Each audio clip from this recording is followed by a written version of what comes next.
The Truth About Goblins. Chapter 38. Ew, exclaimed Annie. That one smells like gym shorts. Kit laughed. Try the red foxglove. Mother says it smells like chocolate. She stooped near the bouquet to smell another flower. That's not chocolate. Smells more like vanilla. She looked at the blue rose in his other hand. What does that one smell like? Just a rose. He sighed, handing it over for inspection. I don't know why these are Mother's favorite. There's nothing special about them except for the color. She ran her fingers over the petals. It's beautiful, though. She'll be happy you got her one. She replaced the rose back amongst the rest of the colorful bouquet, shaking her head. I can't believe the florist gave you all that for free. It pays being cute. He smirked, bringing the bunch up to his nose. Besides, Mother's always buying flower seeds from her. It's about time we got a little bonus. Having enjoyed a night of sightseeing and shopping, the two were on their way back to the apartment, treasures in tow. Kit hadn't exaggerated when he said they had barely scratched the surface. The Goblin Market was filled to the brim with new and exciting attractions that Annie had never seen above ground. The florist had been their last stop of the day, and even that had been quite the experience.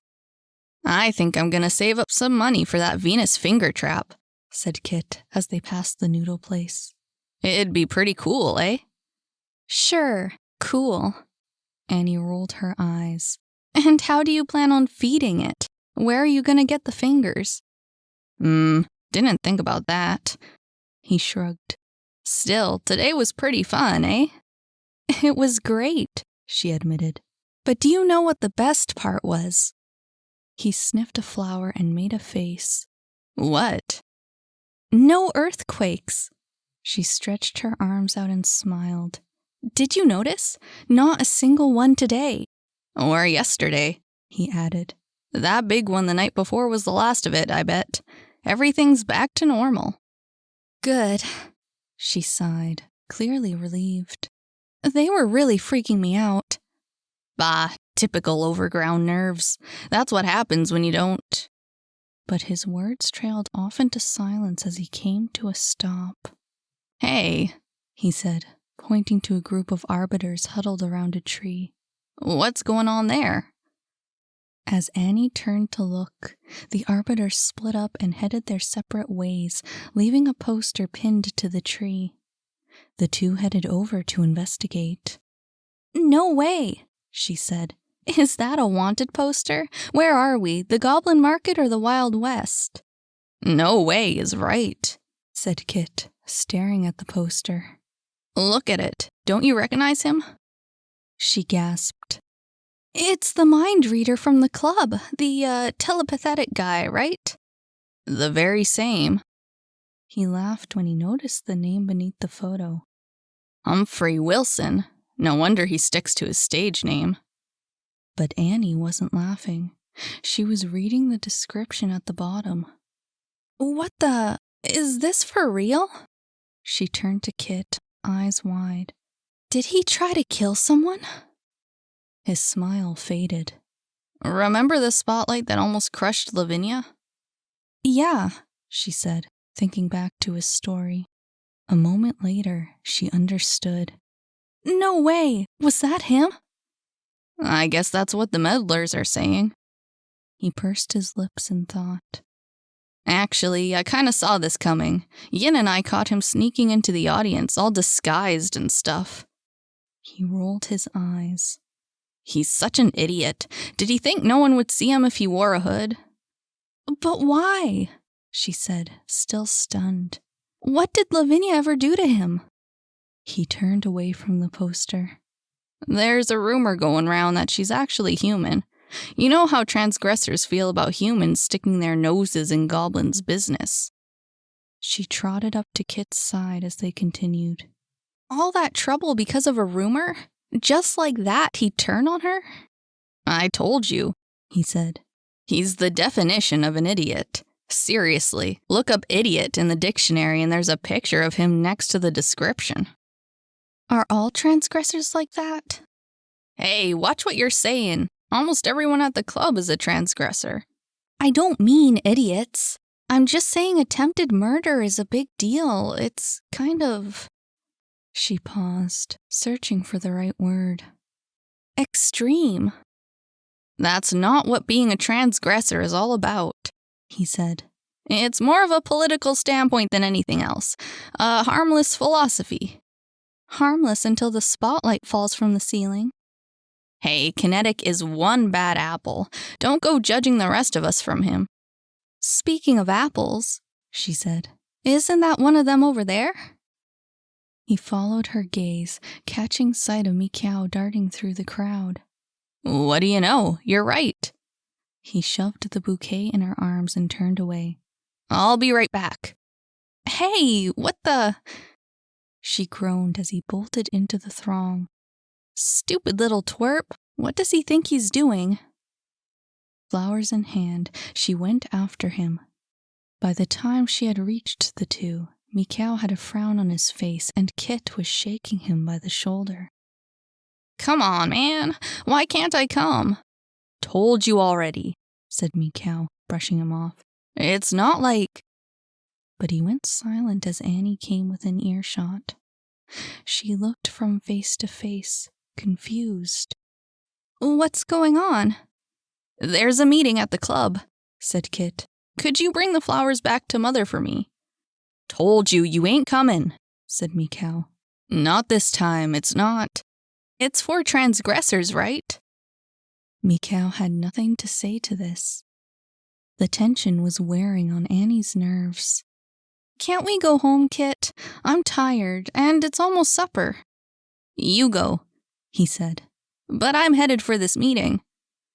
Mikau was about to argue, but Kit spun on his heel and stuck a finger in his face. Even if you say I can't, I'll just go by myself. I will. A moment of uncertainty, and Mikau sighed. Fine, but we have to go right away. He turned from the two and headed for the club. And you've got to do exactly what I tell you. A smile in Annie's direction, and Kit was off. I'll be back in an hour, 2 at the max. Kit? She watched him disappear into the crowd. Are you sure? But he was already gone. She was left alone, a sinking feeling in her stomach. Whenever someone mentioned anything about transgressors, it put her on edge. Kit had told her not to take Saphira too seriously, but after the fire at the old theater and the spotlight incident, she wondered if he really knew what he was getting into. She hugged the bouquet close to her chest, inhaling the sweet, and sometimes sour, scents of the flowers. Even if he acted casual, she worried that Kit would eventually find himself over his head in trouble. That would be okay, she thought, just so long as someone else is there to pull him out of it. If the last week had taught her one thing, it was that you could survive just about anything if you weren't alone.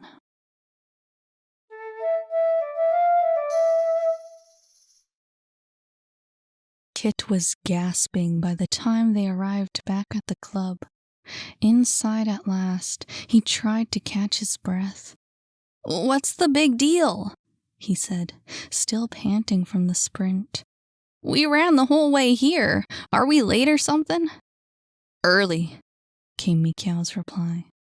He headed for the backstage area and gestured for him to follow.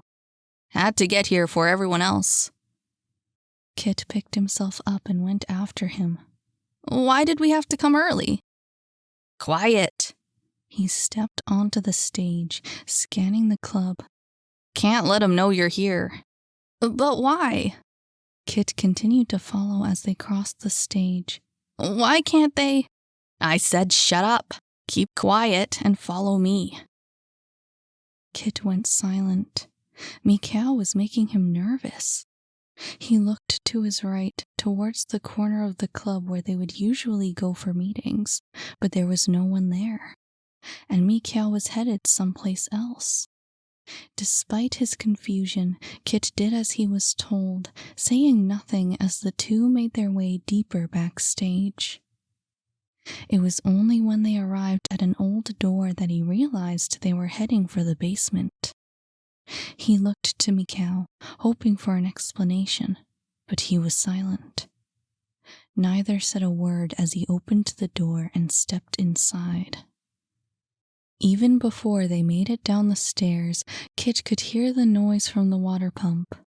It was familiar to him, just like the pump below Mr. Mussolini's curiosity shop and every other industrial space in the market. But he couldn't understand why they were meeting in the basement. As Mikhail flicked the lights on, his eyes scanned the room. The noise was coming from behind another door, a big metal one, at the back of the room. The ceiling was high for a basement, but this hardly surprised him, considering it was used as the main storage space for all the club's extra props and instruments. There were boxes upon boxes piled up against the wall, but a large void had been cleared in the center of the space. This, no doubt, was where the meeting would be. Before Kit could ask any other questions, Mikhail pointed to a large stack of boxes. "Hide here," he said. "Don't come out till the meeting's over." Kit stared at him. "What? Why?" "No time, Jack." He grabbed him by the shoulders and pushed him behind the boxes. "Yeah, let go." He fell to the floor with a thud. "Why do I have to?" "Stay here and shut up." Mikhail backed away, replacing the boxes so that Kit was completely hidden. "Don't say nothing till I—" But he stopped as he heard footsteps from the stairwell. Someone was coming down. One last look, and Mikhail stepped away. Kit watched him through a small crack between the boxes, his mind whirling as he tried to come up with an explanation. Judging from Mikhail's words, he decided it would be best to keep quiet and see what would happen. The footsteps came to a halt as Sakura entered the room. She eyed Mikhail suspiciously. "You're here early," she said. He shrugged. "Made it sooner than I thought." With no seats in sight, the two stood where they were until someone else entered the room. Kit knew it was Yang before he left the stairs. "Look who made it," said Sakura. "Did Yin see you leave?" Yang shook his head. Weird, thought Kit. He had always thought the twins were inseparable. Why would Yang be at a meeting without his sister? "Where is he?" said Mikhail, after a minute or so of silence.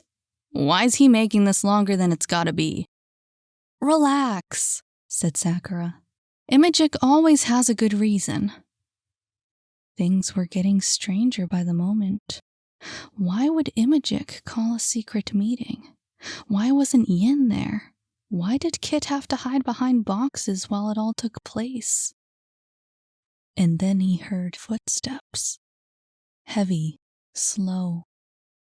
A tall figure in a dark cloak lumbered down the steps. They all turned in his direction, unable to disguise their nervousness.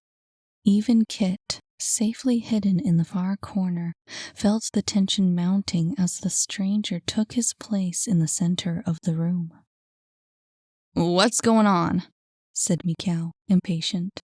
"You said it was urgent," said Sakura. His face concealed by a large hood, the figure looked from face to face before taking another step forward. "It is urgent." Kit's heart jumped to his throat. It wasn't Imajik's voice. With long, thin fingers, the figure pulled his hood down and revealed his face. The others stepped back. "Kinetic!" Mikhail's jaw dropped. "The hell you doing here, man?" "Your face is posted all over town," said Sakura. "Why aren't you running?" It took all Kit's resolve to keep from bounding out of his hiding place. Why aren't they doing anything? He glared at the other three from behind the boxes, but no one moved as Telekinetic continued. I had to deliver a message first, he said, his eyes darting around the room. The other two went silent, but Sakura was still suspicious. From who? She asked. He rolled his eyes. You really need me to say it? Yes, said Mikau. Say it. Disbelief worked its way across Sakura's features, the silence growing heavier with each passing second. There was no sound other than the pump in the back room. For once, Telekinetic refused to speak. But Mikau grew impatient. Say it, he repeated. Say the name. Telekinetic looked at Sakura, satisfaction tugging at the edge of his lips. Rumpelstiltskin. Kit shuddered. Was this for real? Was he hearing things? One look at Sakura and he knew he heard right. There's no way! She looked around the room, hoping for someone to challenge him. What about Imajik? Once again, Telekinetic had them all waiting. He crossed his arms and took his time before speaking again. He's disappeared. None of them understood. Shocked, stunned, Yang had a look on his face akin to terror. What? He's disappeared, vanished, gone. Telekinetic sighed. Now will you listen to the message, or should I tell Rumpelstiltskin you didn't want to hear it? He couldn't have just disappeared, said Sakura, her voice shaking. Did he leave somewhere? Is he hiding? Do I look like I know? Said Telekinetic. Listen, Imajik isn't my problem. All I'm supposed to do, make him your problem. She jumped forward and grabbed his collar. If something happened to him and you're not telling me, hands off. He pushed her away and raised his fist. You little. Mikau grabbed his arm and held him back. Easy, Kinetic. He grunted as he was thrown back. She's just worried. Telekinetic looked around the circle of faces, realizing he was outnumbered. Kit was crouched on his feet now, ready to charge if he tried anything else. But his fire seemed to have cooled down. Not nearly worried enough, he muttered, stepping back once again. I'm the one giving orders now that Imajik's gone. Rumpelstiltskin wants us all on standby. For what? Said Mikau. What do you think? He reached into his cloak and pulled out 3 envelopes. He'll send out a signal, as usual. Each of you will go to your assigned places and carry out your individual operations. Got it? Mikau looked at the envelope before him as if it was a poisonous snake. But a few seconds of staring with Telekinetic, and he relented. Sakura didn't have time to say so much as a word before he thrust an envelope into her hands. But when he held the 3rd one out, Yang kept his arms by his sides. Take it, said Telekinetic. Yang refused to look up from the ground. A shadow passed over Telekinetic's face. Thin lips pulled tight, a stifled groan through clenched teeth. He lowered himself until he was at eye level with Yang. I wonder what your sister would say if she knew you were here. Yang's eyes jumped to his. He told you to say that. Telekinetic straightened out to full height and smirked. And so what if he did? Yang's hands twitched. There was a strange fire in his eyes. The heat rose to his face, his cheeks burned with a terrible rage. In the space of a second, his entire body was trembling. But the moment passed. He swallowed his anger and looked away, and when he opened his eyes again, the hot fury was gone, his clenched fists at his sides. Telekinetic planted the envelope flat on his chest and turned away. He knew better than to goad him further. Nothing's changed. As long as you do your part, nobody gets hurt. Mikau spoke calmly, holding back his own rage. What do you get out of this, Kinetic? What's the reward for extorting your friends? None of your business, he spat. Just do as you're told. No. They all turned to Sakura, watching the envelope slide from her hands and onto the floor. I won't do it. There wasn't any anger, no fury.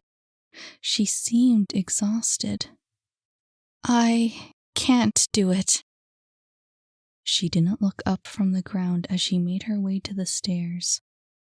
Telekinetic was fuming, but Mikau went after her himself. Wait, Sakura. She stopped and turned to him. Don't do this. He grabbed her arm. You can't leave like this. She lifted her gaze. Imagic's gone. Everything I did, it was... She sighed, unable to finish. He's gone, Mikau. He cast a glance over his shoulder, unnerved by the look on Telekinetic's face. He'll find out you turned away. Kinetic will tell him, Sakura. You know what happens to people when they cross Rumpelstiltskin. Her eyes wandered across the room, first to Mikau, then to Yang, and then to Telekinetic. And then her gaze fell to her feet. So be it. She slipped from his grasp, climbing the stairs until she was out of sight. The group went silent once again. Even Telekinetic was stunned. But his silence didn't last for long. She'll regret this. He won't suffer, traitors. He turned back, livid with rage. Keep that in mind, if you want to live through this. A last glance at Yang. If you want to keep your sister safe. There wasn't time to argue before he stormed out of the basement, pulling his hood back over his head. Mikau took a deep breath and shut his eyes. Yang had to sit down. Mikau saw him and laid a hand on his shoulder. You all right? He brushed his hand away. I'm fine. You sure? He looked away. Mikau took the hint and headed for the stairs. There was nothing to be said. Still in his hiding place, Kit sat back and listened. He heard Yang open the envelope, heard the paper in his hands. He listened as he tore the letter to pieces soon after. And then he heard him crying. He couldn't take it any longer. Kit pushed the boxes aside and stepped out into the open. Yang! He jumped from his seat. Jack! What are you doing here? It was obvious he didn't have an answer. What was that all about? What was Kinetic saying about Yin? You've got to leave, Jack. He took Kit by the arm and led him up the stairs. If Kinetic sees you, he'll... But we've got to tell someone about this, said Kit. About Kinetic, about Rumpelstiltskin. Shouldn't we get the Arbiters? No. He bit his lip. They're dangerous, Jack. Can't trust them. Kit stared at him. He couldn't believe what he was hearing. What do you mean we can't trust them? What are we supposed to do? Yang said nothing until they were at the door to the alley. Go home, Jack. Just keep out of this. Kit felt the heat rise to his face as he was pushed out the door. But what about Yin? What was Kinetic saying about her? Yang didn't have the chance to reply before they heard yelling down the alley. Arbiters, shouting, fighting. Kit thought he heard Mikhail's voice. Hey, is that? Run! Yang grabbed his arm and yanked him into a sprint. Before he realized what was happening, they were bolting down the alleyway and onto the next street. Yang cast a glance over his shoulder, eyes wide. Kit didn't look back, not until they had crossed through half the market and turned into a downtown alley. Gasping for breath behind a thick growth of bushes, Yang scanned the street. Not there. He wiped the sweat from his forehead. I'm heading back to look. You stay here. Wait! Kit pulled him back. Why are they chasing us? Are they after Kinetic? Yang only shook his head. Stay here. He slipped out of the bushes. I'll tell you when I think it's okay to come out. Kit was about to argue some more, but the look on Yang's face kept him silent. He crawled further into the bushes and waited. Everything was happening too fast. He didn't understand any of it. He only sat there, waiting, hoping that Yang would come back with good news. He didn't want the Arbiters to get him, not now that Bellator was gone. There was no telling what would happen if he was caught.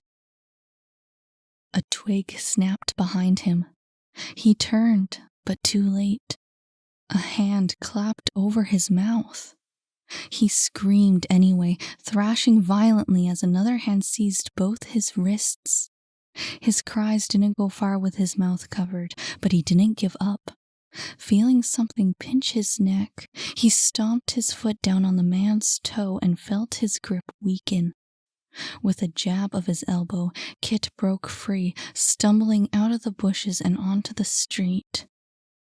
His knees buckled as he fell to the ground. He had to get up, he had to keep running. But as he tried to stand, his legs would not obey. He opened his mouth, but nothing came out. His head felt very heavy, and despite his terror, he suddenly felt very tired. He couldn't get back up. His vision blurred, his mind went foggy. His limbs went numb and his eyes closed all on their own. The battle was already lost.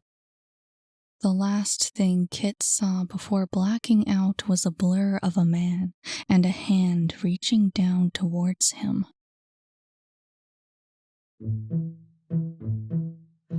Hey, hi, I'm your narrator, Miranda Eastwood, also the author of The Truth About Goblins. If you liked this chapter, remember to add, follow, or subscribe to this channel so you can hear the next one.